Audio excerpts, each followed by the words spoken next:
he mentioned that there's economic incentive for conservation in the Mississippi Delta, and he wants to know whether that's rare or whether there's other programs. Am I capturing that right?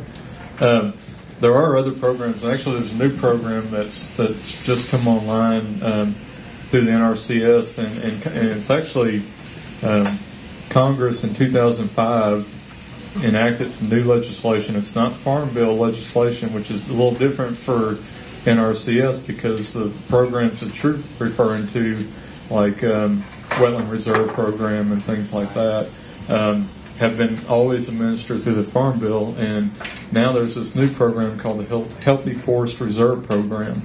And Arkansas just got fortunate, and we were one of the 3 pilot states for the program. And so we have a 6-county focal area down in South Arkansas that is geared towards it. The programs was enacted specifically to help recover endangered species, and it's an easement program. The landowner as with all programs, are voluntary.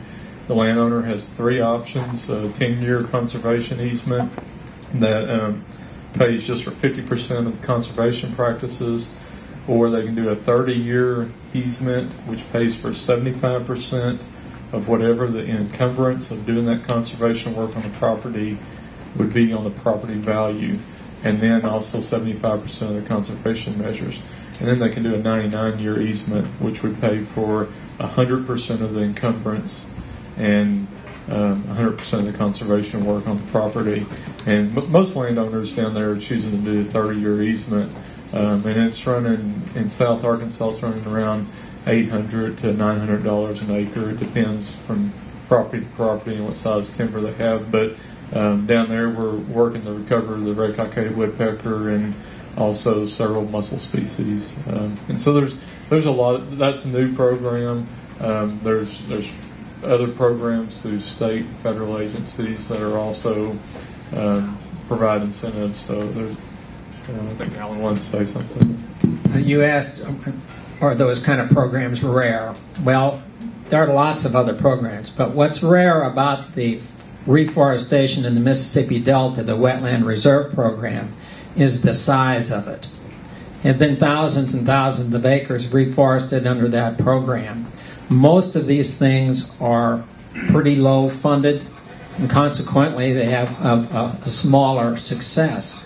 But this Wetland Reserve Program has been very well funded because it had the support of the agricultural community.